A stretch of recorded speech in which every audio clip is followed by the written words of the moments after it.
నమస్కారం ETV news కి స్వాగతం ఈనాటి ముఖ్యాంశాలు తెలుగు రాష్ట్రాల్లో ముగిసిన కృష్ణా పుష్కరాలు ఏపీలో అట్టహాసంగా ముగింపు కార్యక్రమాలు అదరగొట్టిన బాణాసంచా వెలుగులు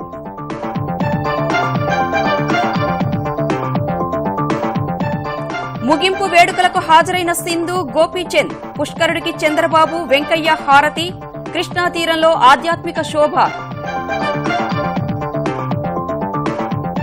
సింధు గోపీచంద్లకు ఆంధ్రప్రదేశ్ ఘన సత్కారం ఒలింపిక్స్ పతక విజేతకు నీరాజనాలు పట్టిన ప్రజలు క్రీడాభిమానులు గోదావరి ప్రాజెక్టులపై తెలంగాణ మహారాష్ట్ర చారిత్రక ఒప్పందాలు దేశానికే మార్గదర్శకమని అభివర్ణించిన కేసీఆర్ ఫడ్నవీస్ మేడిగడ్డ తుమ్మిడిహట్టి చెనాఖ కొరట ప్రాజెక్టుల నిర్మాణానికి మార్గం సుగమం 40 లక్షల ఎకరాలకు అందనున్న సాగునీరు ప్రారంభమైన నంద్యాల ఎర్రగుంట్ల రైలు మార్గం ఇతర ప్రాజెక్టులు సకాలంలో పూర్తి చేయాలని రైల్వే మంత్రికి చంద్రబాబు విజ్ఞప్తి మౌలిక సదుపాయాల కల్పనపై ప్రధాని మోదీ సమీక్ష వేగవంతంగా విస్తరించకుంటే దేశాభివృద్ధి కుంటుపడుతుందని అధికారులకు ఉద్బోధ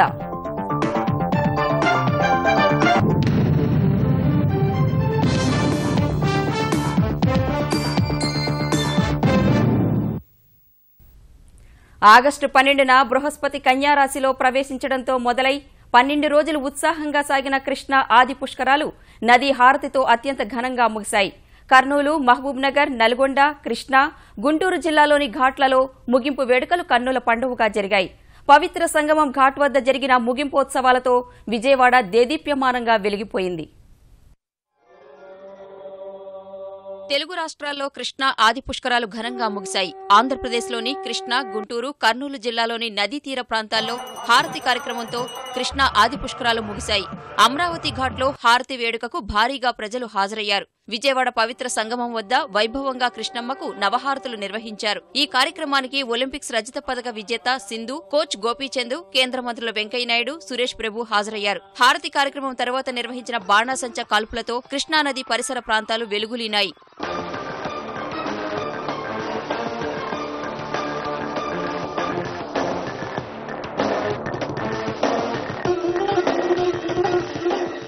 అనంతరం పవిత్ర సంగమం ఘాట్ వద్ద పీవీ సింధుకు ఆంధ్రప్రదేశ్ ప్రభుత్వం 3 కోట్ల రూపాయల చెక్ను, అమరావతి ప్రాంతంలో 1000 గజాల నివాస స్థలానికి సంబంధించిన పత్రాలను అందించింది. గోపీచంద్కు 50 లక్షల రూపాయల చెక్ను అందించారు. ఆత్మీయంగా పవిత్రమైనటువంటి భావనతోటి వారికి శుభకామనలు చెబుతూ తరువాత కేంద్ర మంత్రులు వెంకయ్య, సురేష్ ప్రభులను ముఖ్యమంత్రి చంద్రబాబు సన్మానించారు. గౌరవనీయులు శ్రీ వెంకయ్య నాయుడు గారిని సత్కరిస్తూ ఉన్నారు. కేంద్ర అమాత్య శేఖరుల్ని సత్కరిస్తూ ఉన్నారు. అనంతరం మాట్లాడిన చంద్రబాబు పుష్కరాలను విజయవంతం చేసిన అధికారులు, ఇతర సిబ్బందిపై ప్రశంసలు కురిపించారు. ఆంధ్రప్రదేశ్ అభివృద్ధికి ఉద్దేశించిన 12వ సంకల్పాన్ని చేయించారు. భవిష్యత్తులో ఈ రాష్ట్రంలో ఎవరికి ఇబ్బంది లేకుండా మీ సమస్యలన్నీ పరిష్కారం చేసే విధంగా నేను సంకల్పం చేశాను. 2022కి 3 అగ్ర రాష్ట్రాల్లో మనం ఒకటిగా ఉంటాం. 2029కి భారతదేశంలో #1 రాష్ట్రం ఏదంటే ఈ ఆంధ్రప్రదేశ్ తప్ప వేరే రాష్ట్రం కాదు. ఆ స్థాయిలో ఉంటాం. ఇంకో పక్క 2050కి ప్రపంచంలోనే ఒక అత్యున్నతమైన రాష్ట్రంగా ఆంధ్రప్రదేశ్ ఉండాలి. ప్రపంచంలో టాప్ 10 రాజధానుల్లో మన అమరావతి ఉంటుంది. ఇది సాధించి తీరుతాం. మీరందరూ కూడా సహకరించాల్సిన అవసరం ఉంది. మునుపెన్నడూ లేని విధంగా కృష్ణా పుష్కరాలను అంగరంగ వైభవంగా నిర్వహించారని కేంద్ర పట్టణాభివృద్ది శాఖ మంత్రి వెంకయ్యనాయుడు, రైల్వే మంత్రి సురేష్ ప్రభు ప్రశంసలు కురిపించారు. కృష్ణా పుష్కరాల నిర్వహణ చంద్రబాబు పనితీరు చరిత్రలో నిలుస్తుందని కొనియాడారు.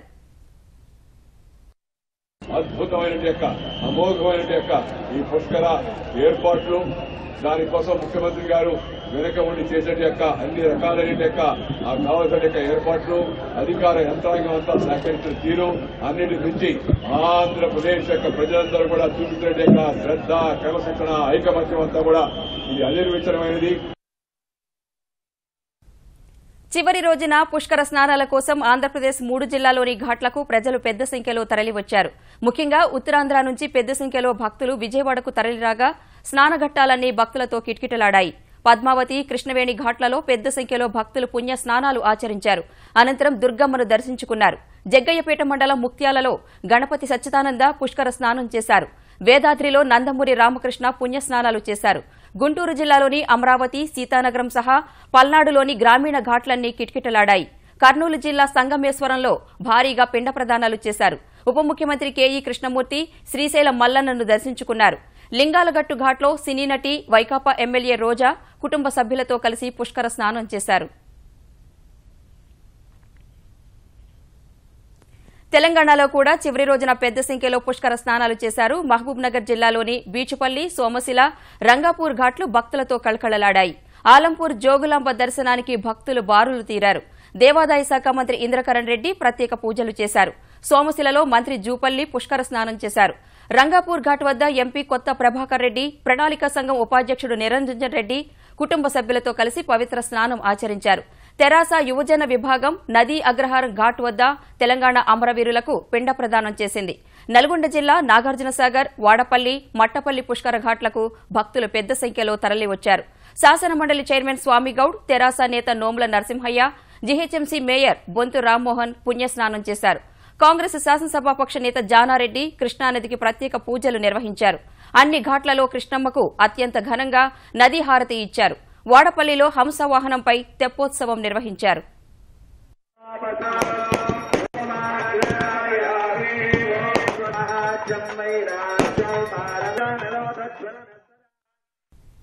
సాగునీటి ప్రాజెక్టుల విషయంలో తెలంగాణ సర్కార్ చరిత్ర సృష్టించింది. 40 లక్షల ఎకరాలను సస్యశ్యామలం చేసేందుకు మార్గం సుగమం చేస్తూ మేడిగడ్డ, తుమ్మిడిహట్టి, చెనాక, కొరట ప్రాజెక్టుల నిర్మాణానికి మహారాష్టతో కీలక ఒప్పందం కుదుర్చుకుంది. ఈ ఒప్పందానికి తొలి నుంచి చొరవ తీసుకున్న ముఖ్యమంత్రి కేసీఆర్, మహారాష్ట ముఖ్యమంత్రి ఫడ్నవీస్ ముంబైలో సంతకాలు చేశారు.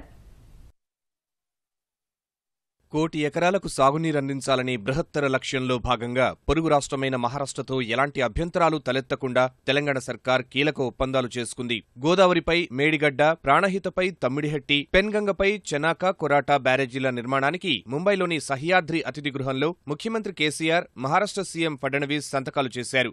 గోదావరిపై 100 మీటర్ల ఎత్తులో మేడిగడ్డ వద్ద బ్యారేజీ నిర్మాణానికి తొలి ఒప్పందం చేసుకోగా 16 టీఎంసీల నిల్వ సామర్థ్యంతో ప్రాజెక్టు నిర్మించనున్నారు. మేడిగడ్డ నిర్మాణం వల్ల 6 జిల్లాల్లో కొత్తగా 18.19 లక్షల ఎకరాలు సాగులోకి రానున్నాయి. అలాగే శ్రీరామ్ సాగర్, నిజాం సాగర్, సింగూర్ కింద 18 లక్షల ఎకరాల ఆయకట్టు స్థిరీకరించడానికి వీలు కలుగుతుంది. ప్రాణహితపై తమ్మిడిహట్టి వద్ద 148 మీటర్ల ఎత్తులో 1.8 టీఎంసీల నిల్వ సామర్థ్యంతో బ్యారేజీ నిర్మాణానికి రెండో ఒప్పందం చేసుకున్నారు. తమ్మిడిహట్టి వల్ల ఆదిలాబాద్ జిల్లాలో 2 లక్షల ఎకరాలకు నీరందుతుంది. పెన్గంగపై 213 మీటర్ల ఎత్తులో 0.85 టీఎంసీల నిల్వ సామర్థ్యంతో చెనాక, కొరాట బ్యారేజీ నిర్మాణానికి కుదిరిన మూడో ఒప్పందం వల్ల ఆదిలాబాద్ జిల్లాలో థాన్సీ, జైనద్, బేలా మండలాలకు, మహారాష్ట్రలోని పొలాలకు సాగునీరు అందుతుంది. 3 ప్రాజెక్టులపై ఒప్పందాలు తెలంగాణ, మహారాష్ట్ర చరిత్రలో సువర్ణాక్షరాలతో లిఖించదగ్గ రోజని హర్షం వ్యక్తం చేశారు. ఒప్పందాల వల్ల మహారాష్ట్రలోని చంద్రపూర్, గడ్చిరోలి, యావత్మాల్ జిల్లాల్లోని 30,000 హెక్టార్లకు సాగునీరు అందుతుందని ఫడ్నవీస్ తెలిపారు. గత సంవత్సరంన్నర నుంచి 2 రాష్ట్రాలకు సంబంధించినటువంటి ముఖ్యమంత్రులము, ఇరిగేషన్ మంత్రులు మహాజన్ గారు, హరీష్ గారు, తర్వాత 2 రాష్ట్రాల చీఫ్ ఇంజనీర్స్, సెక్రటరీస్ అంతా కూడా ఉమ్మడి సర్వేలు జరిపి, జాయింట్ సర్వేలు జరిపి సబ్మర్జెన్స్ చాలా తక్కువ ఉండే విధంగా 148 మీటర్స్ కి తమ్మిడిహట్టి బ్యారేజ్, 100 మీటర్స్ 101 ఫౌండేషన్ తోని మేడిగడ్డ బ్యారేజ్, అదేవిధంగా చెనాక, కొరాట బ్యారేజ్, ఈ 3 బ్యారేజ్లకు సంబంధించి ఒప్పందం మహారాష్ట్ర, తెలంగాణ 2 రాష్ట్రాలు చేసుకున్నాయి. आज महाराष्ट्र और तेलंगाना के बीच बहुत ही महत्वपूर्ण करार हुआ है. बहुत सालों से पुराने आंध्र प्रदेश के साथ महाराष्ट्र का इन प्रोजेक्ट्स के ऊपर कुछ विवाद चल रहा था. तेलंगाना राज्य के बनने के बाद सम्माननीय मुख्यमंत्री जी ने इस मामले में ये दोनों का इंटरेस्ट प्रोटेक्ट हो, इस दृष्टि से इसका सारा टेक्निकल इवैल्यूएशन किया. सारे अल्टरनेटिव्स के ऊपर विचार करके ऐसे प्रपोजल तैयार किए कि जिसमें कहीं पर भी कोई सबमर्जेंस नहीं होता. इस प्रकार का सारा प्रयोजन तैयार होने के कारण दोनों राज्यों को उसका फायदा हो रहा है. పరస్పర సహకారంతో కృష్ణా జల వివాదాన్ని పరిష్కరించుకుందామన్న మహారాష్ట్ర ముఖ్యమంత్రి ప్రతిపాదనకు ముఖ్యమంత్రి కేసీఆర్ సానుకూలంగా స్పందించారు. ఇదే కాకుండా కృష్ణా నీటికి సంబంధించిన వివాదాలలో కూడా 2 రాష్ట్రాలు కలిసి ఒకరికొకరు పరస్పరం సహకరించుకొని ముందుకు పోవాలని చెప్పి కూడా నిర్ణయం తీసుకోవడం జరిగింది. 2 రాష్ట్రాలు ఒకటై 2 రాష్ట్రాల హక్కుల్ని కాపాడుకునే ప్రయత్నం కూడా చేద్దామని చెప్పి ఒక సుహృద్భావాన్ని ఈరోజు నెలకొల్పుకోవడం జరిగింది. మహారాష్ట్రతో ఎప్పుడూ సఖ్యతగానే ఉంటామని స్పష్టం చేసిన ముఖ్యమంత్రి కేసీఆర్ ఫడ్నవీస్ను శాలువాతో సత్కరించి చార్మినార్ జ్ఞాపికను బహూకరించారు. మహారాష్ట్ర ప్రభుత్వం సైతం ముఖ్యమంత్రి కేసీఆర్ సహా మంత్రులను సన్మానించింది. మహారాష్ట్రతో తెరాస ప్రభుత్వం చేసుకుంటున్న ఒప్పందం తెలంగాణ ప్రజల ప్రయోజనాలను విరుద్ధంగా ఉందని కాంగ్రెస్ మండిపడింది. రాష్ట్ర ప్రభుత్వం చారిత్రక తప్పిదం చేస్తోందని ప్రతిపక్ష నేత జానారెడ్డి, టీపీసీసీ అధ్యక్షుడు ఉత్తమ్ కుమార్ రెడ్డి సహా సీనియర్ నేతలు మండిపడ్డారు. ప్రభుత్వ వైఖరిని నిరసిస్తూ గాంధీభవన్ నుంచి హైదరాబాద్ కలెక్టరేట్ వరకు ర్యాలీ నిర్వహించి కలెక్టర్కు వినతిపత్రం ఇచ్చారు. అటు జిల్లాల కలెక్టరేట్ల ఎదుట కాంగ్రెస్ నేతలు, కార్యకర్తలు ఆందోళనలు చేశారు.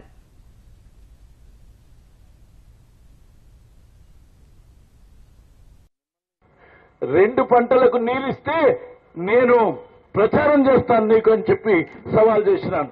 ఒకవేళ నిజంగా రెండు పంటలకు నువ్వు నీళ్ళు ఇవ్వలేకపోతే ఆయన అంగీకరించి మనతో రాడు గాని ప్రజల్లో అదన్ని తిరిగి ప్రభుత్వం నుంచి పక్కకి తప్పించి తిరిగి కాంగ్రెస్ పార్టీ నిలబెట్టమని ప్రజలను నేను కోరుతున్నాను. సాగునీటి ప్రాజెక్టు విషయంలో మహారాష్ట్రతో తెలంగాణ ప్రభుత్వం చేసుకుంటున్న ఒప్పందాన్ని తెలుగుదేశం వ్యతిరేకించింది. కీలక నిర్ణయాలు తీసుకునేటప్పుడు అఖిలపక్షంతో చర్చిస్తామని శాసనసభ వేదికగా చెప్పిన ముఖ్యమంత్రి కేసీఆర్ ఏకపక్ష నిర్ణయాలు తీసుకుంటున్నారని ఆ పార్టీ సీనియర్ నేత రావుల చంద్రశేఖర్ రెడ్డి మండిపడ్డారు. శాసనసభనన్న సమావేశం పెట్టాలి. ఒప్పందం అయిపోయిన తర్వాత అంతా అయిపోయి సంతకాలు పెట్టి వచ్చిన తర్వాత తెలంగాణకు సంబంధించిన సర్వ హక్కులను వాళ్ళకు ఒక సంతకం ద్వారా దారాదత్తం చేసి వచ్చిన తర్వాత చర్చలు జరిగితే ప్రయోజనం ఏంటిది? వాళ్ళు ఏం కండిషన్ పెడితే దాన్ని ఒప్పుకొని వచ్చి ఒక రకంగా సరెండర్ అయిపోయిన వాతావరణంలో చారిత్రాత్మకమైన సరెండర్ అనుకోవాలి దీన్ని. ఇవాళ మీరు చేసుకొచ్చే ఒప్పందం ఎవ్వరికి అర్థం కాకుండా చేసుకొస్తున్నారు కనుక చీకటి ఒప్పందం కింద మనం తీసుకోవాలి. రియోలో అద్భుత ప్రదర్శనతో మువ్వన్నెల పతాకాన్ని రెపరెపలాడించిన పీవీ సింధుకు ఆంధ్రప్రదేశ్ నీరాజనాలు పట్టింది. వెండి పతక విజేత అయిన తెలుగు తేజానికి నవ్యాంధ్ర ప్రజలు, విద్యార్థులు అడుగడుగున జేజేలతో ఘనస్వాగతం పలికారు. విజయవాడ మున్సిపల్ స్టేడియంలో సింధు, ఆమె శిక్షకుడు గోపీచంద్రను ఘనంగా సత్కరించారు.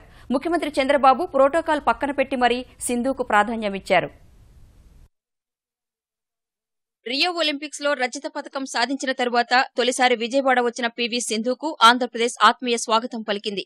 కృష్ణా పుష్కరాల ముగింపు వేడుకలకు ప్రభుత్వ ఆహ్వానం మేరకు సింధు, గోపీచంద్ ఉదయం 10:15కు ప్రత్యేక విమానంలో గన్నవరం చేరుకున్నారు.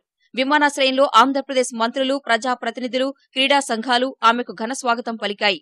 విద్యార్థులు, క్రీడాభిమానులు రోడ్డుకి ఇరువైపులా నిలబడి జాతీయ పతాకాలను చేతపట్టుకుని జై హింద్ సింధు అని నినాదాలు చేస్తూ ఆహ్వానం పలికారు.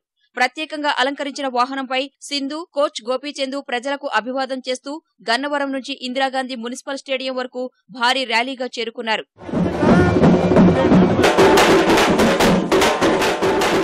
సింధు కంటే దాదాపు 30 నిమిషాల ముందే స్టేడియంకు చేరుకున్న ముఖ్యమంత్రి చంద్రబాబు ఎదురెళ్లి మరీ సింధుకు ఆహ్వానం పలికారు. తరువాత వేదికపై తనకు కేటాయించిన ప్రత్యేక కుర్చీలో సింధునే కూర్చోబెట్టారు. వేదికపై సింధుతో చంద్రబాబు సరదాగా కాసేపు బ్యాడ్మింటన్ ఆడారు. సింధు, గోపీచంద్రను ఘనంగా సన్మానించారు.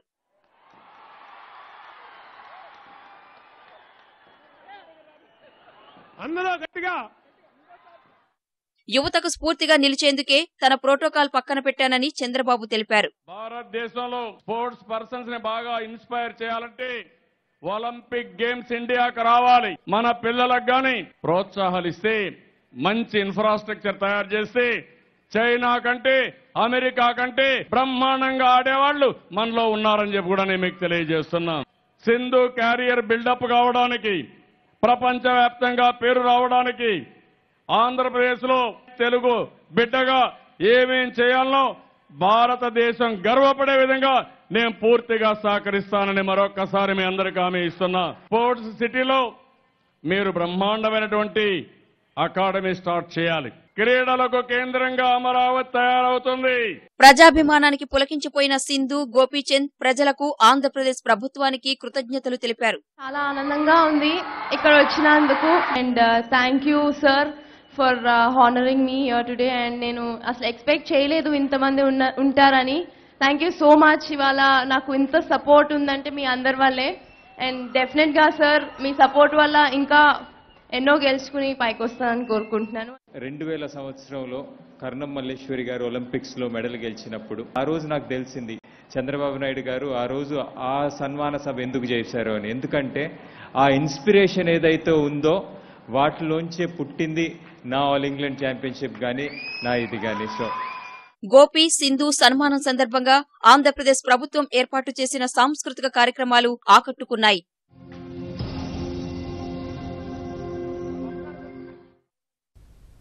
రియో ఒలింపిక్స్ లో తెలుగు తేజం సింధు రజత పథకం గెలవడాన్ని భారతీయుడిగా తెలుగువాడిగా గర్విస్తున్నానని కేంద్ర మంత్రి వెంకయ్యనాయుడు అన్నారు.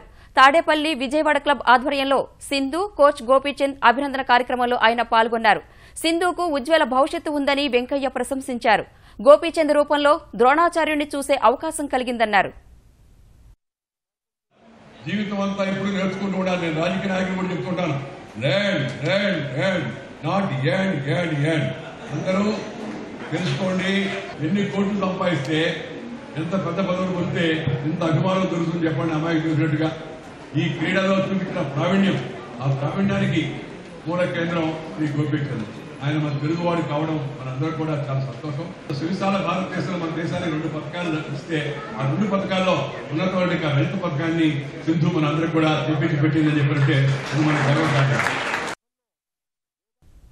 సుదీర్ఘకాలంగా పెండింగ్ లో ఉన్న నంద్యాల ఎర్రగుంట్ల రైలు మార్గం ప్రారంభమైంది. విజయవాడలో ఏర్పాటు చేసిన ప్రత్యేక కార్యక్రమంలో రైల్వే మంత్రి సురేష్ ప్రభు రిమోట్ ద్వారా ప్రారంభించారు. నంద్యాల కడప డెమో రైలును పట్టాలెక్కించారు. ఈ రైలు కొత్త రాజధాని అమరావతిని రాయలసీమతో కలుపుతుందని సురేష్ ప్రభు చెప్పారు. కేంద్ర రాష్ట్ర ప్రభుత్వాల సమన్వయంతో పనిచేస్తే అన్ని పనులు సకాలంలో పూర్తవుతాయని రైలు మార్గం ప్రారంభం కార్యక్రమంలో పాల్గొన్న కేంద్ర పట్టణాభివృద్ది మంత్రి వెంకయ్యనాయుడు చెప్పారు. ఏపీలో మరిన్ని ప్రాజెక్టుల పూర్తికి కేంద్రం చర్యలు తీసుకుంటోందని చెప్పారు. కీలకమైన రైల్వే లైన్ను పూర్తి చేయడంలో కేంద్రం తీసుకున్న చొరవను ముఖ్యమంత్రి చంద్రబాబు అభినందించారు. మిగిలిన ప్రాజెక్టులను పట్టాలెక్కించేందుకు రైల్వేతో కలిసి ప్రత్యేక విభాగం ఏర్పాటు చేస్తామన్నారు. తెలంగాణలో జిల్లాల పునర్వ్యవస్థీకరణను ఆహ్వానిస్తున్నామని తెలంగాణ ఐకాసా అధ్యక్షుడు ఆచార్య కోదండరాం తెలిపారు. కొత్త జిల్లాల ఏర్పాటు ప్రక్రియ ప్రజాభిప్రాయానికి అనుగుణంగా ఉండాలన్న ఆయన జోనల్ వ్యవస్థ రద్దు అంశంపై విస్తృత చర్చ జరగాలని పేర్కొన్నారు. హైదరాబాద్లో జరిగిన ఐకాసా స్టీరింగ్ కమిటీ సమావేశంలో పాల్గొన్న ఐకాసా చైర్మన్ మహారాష్ట్రతో జల ఒప్పందం వివరాలను బహిర్గతం చేసి ప్రజల్లో చర్చకు పెట్టాలని తెరాస ప్రభుత్వానికి సూచించారు. రాష్ట్రాల మధ్య ఉండే జల వివాదాలు శాంతియుతంగా చర్చల ద్వారా పరిష్కరించుకోవటం చాలా మంచి పరిణామం. చర్చల ద్వారా పరిష్కారం ప్రయత్నించడాన్ని తప్పకుండా మేము ఎప్పుడైనా కానీ ఆహ్వానిస్తాం. చర్చ జరగటం, ఒప్పందాన్ని చేసుకోవటం మాత్రం మంచి పరిణామమే. గవర్నమెంట్ బహుశా పబ్లిక్ డొమైన్లో బహిర్గతం చేస్తుందని కూడా మేము ఆశిస్తున్నాం. బహిర్గతం చేయాలి కూడా, అందరికీ అన్ని విషయాలు తెలుస్తాయి దానివల్ల. విజయవాడ స్క్రూ వంతెన వద్ద జరిగిన ప్రమాదంలో 2 అక్కడికక్కడే ప్రాణాలు కోల్పోయారు. కృష్ణలంక వైపు నుంచి బెంజ్ సర్కిల్ వైపు వస్తున్న స్విఫ్ట్ కారు వేగంగా వస్తూ రైలింగ్ను ఢీకొట్టి అదుపు తప్పి బోల్తా పడిన ఈ ఘటనలో మరో 6 గాయపడ్డారు. క్షతగాతులను ప్రైవేట్ ఆసుపత్రికి తరలించారు. ఈ దుర్ఘటన బారిన పడిన వారంతా శ్రీకాకుళం జిల్లా ఎచ్చెర్ల మండలం కంతిలి గ్రామానికి చెందిన వారిగా పోలీసు అధికారులు గుర్తించారు. పుష్కరాలకు వచ్చి తిరిగి వెళుతుండగా ప్రమాదం జరిగినట్లు తెలిపిన పోలీసులు అతివేగమే ప్రమాదానికి కారణమని భావిస్తున్నారు. ప్రాథమిక సదుపాయాల ఆధునికీకరణ, వేగవంతమైన విస్తరణ లేనిదే భారత్ ప్రగతి పదాన పయనించలేదని ప్రధాని నరేంద్ర మోదీ వ్యాఖ్యానించారు. కీలక మౌలిక వసతుల రంగాలపై సమీక్షించిన ప్రధాని రైల్వేలు, పునరుత్పాదక శక్తి రంగాల్లో గణనీయమైన ప్రగతి కనిపిస్తోందన్నారు. ప్రపంచ ఆర్థిక వ్యవస్థ బలహీనంగా ఉన్నప్పటికీ భారత్ ఆశాకిరణంగా ఉందన్న మోదీ వరుసగా 2 ఏళ్లు కరువు వచ్చినప్పటికీ వ్యవసాయ ఉత్పత్తి తగ్గలేదని వివరించారు. ప్రగతిని కొనసాగిస్తూ పరివర్తన భారత్ లక్ష్యాన్ని సాధిస్తామన్నారు. రైల్వేలలో రోజువారీ ప్రయాణికుల రవాణాలో అనుకున్న లక్ష్యాన్ని సాధించామన్న ప్రధాని ఈ ఆర్థిక సంవత్సరం తొలి త్రైమాసికంలో 40 కాపలా లేని గేట్లను తొలగించినట్లు తెలిపారు. వాణిజ్య కేంద్రంగా భారత్ను తీర్చిదిద్దడానికి ప్రపంచ స్థాయి నౌకా కేంద్రాలు అవసరమని, ఈ దిశలో ప్రణాళికలు అమలు చేస్తున్నట్లు చెప్పారు. పేద మధ్యతరగతికి సొంత ఇంటి కలను సాకారం చేసే దిశగా ప్రభుత్వం అడుగులు వేస్తోందన్న ప్రధాని ఈ ఏడాది తొలి త్రైమాసికంలోనే దాదాపు 7 లక్షల ఇళ్లను నిర్మించినట్లు వివరించారు. హిజ్బుల్ ఉగ్రవాది బుర్హాన్ వానీ కాల్చివేత అనంతరం అల్లర్లతో అట్టుడికిన కశ్మీర్లో పరిస్థితులు ఇవాళ కాస్త అదుపులోకి వచ్చాయి. శ్రీనగర్లోని 5 పోలీస్ స్టేషన్ల పరిధిలో మినహా మిగిలిన చోట్ల కర్ఫ్యూ ఎత్తివేశారు. అనంతనాగ్ పట్టణంలో కర్ఫ్యూ కొనసాగుతుండగా కశ్మీర్ లోయలోని మిగిలిన ప్రాంతాల్లో ఆంక్షలు తొలగించినట్లు పోలీసులు తెలిపారు. శ్రీనగర్లో వాహన రాకపోకలు పెరిగాయి. వేర్పాటువాదుల బంద్ పిలుపు వరుసగా 46వ రోజు జనజీవనంపై ప్రభావం చూపింది. దుకాణాలు, విద్యాసంస్థలు, ప్రైవేటు కార్యాలయాలు తెరుచుకోలేదు. కశ్మీర్ లోయలో పరిస్థితిని సమీక్షించేందుకు కేంద్ర హోంమంత్రి రాజ్నాథ్ సింగ్ 2 రోజుల పర్యటన నిమిత్తం కశ్మీర్ వెళ్లనున్నారు. మరోవైపు కశ్మీర్ పరిస్థితిని అగ్నిపర్వతంతో పోల్చిన కాంగ్రెస్ నేతలు వెంటనే చర్యలు ప్రారంభించకపోతే ఎప్పుడైనా బద్దలు కావచ్చని సూచించారు. జమ్మూ కశ్మీర్ అంశంపై భారత్ పాకిస్తాన్ మధ్య మాటల యుద్దం కొనసాగుతున్న వేళ కన్నడ సినీ నటి కాంగ్రెస్ నాయకురాలు రమ్య వివాదాస్పద వ్యాఖ్యలు చేశారు. పాకిస్తాన్కు వెళ్లడం నరకానికి వెళ్లడంతో సమానమని ఇటీవల రక్షణ మంత్రి మనోహర్ పారికర్ విమర్శించగా, పొరుగు దేశం నరకమేమీ కాదని అక్కడి ప్రజలు మనలాంటి వారేనని రమ్య వ్యాఖ్యానించారు. సార్క్ ప్రజాప్రతినిధుల పర్యటనలో భాగంగా ఇటీవలే పాక్ వెళ్లి వచ్చిన రమ్య చేసిన వ్యాఖ్యలు కలకలం రేపుతున్నాయి. ఆమెపై దేశద్రోహం కేసు నమోదు చేసే విధంగా పోలీసులను ఆదేశించాలంటూ బెంగళూరు కోర్టులో ఓ పిటిషన్ దాఖలైంది. ఈ పిటిషన్పై ఈ నెల 27న కోర్టు విచారణ జరపనుంది. ఈ పిటిషన్పై తీవ్రంగా స్పందించిన రమ్య ప్రతి ఒక్కరి మీద దేశద్రోహం కేసు వేయడం దేశంలో మామూలైపోయిందని మండిపడ్డారు. ముఖ్యాంశాలు మరోసారి. తెలుగు రాష్ట్రాల్లో ముగిసిన కృష్ణా పుష్కరాలు. ఏపీలో అట్టహాసంగా ముగింపు కార్యక్రమాలు. అదరగొట్టిన బాణాసంచా వెలుగులు.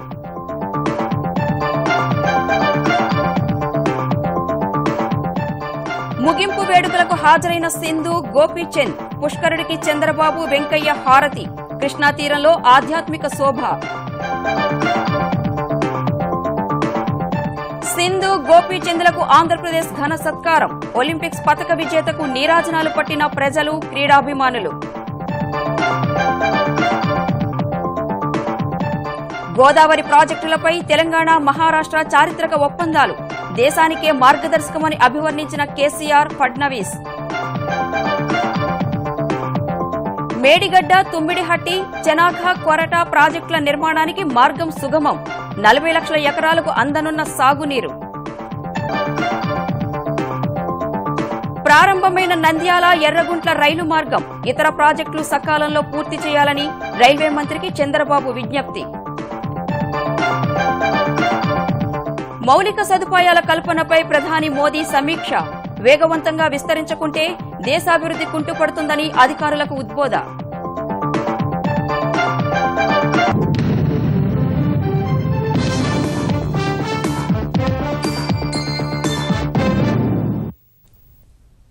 ఈటీవీ న్యూస్ సమాప్తం. నమస్కారం.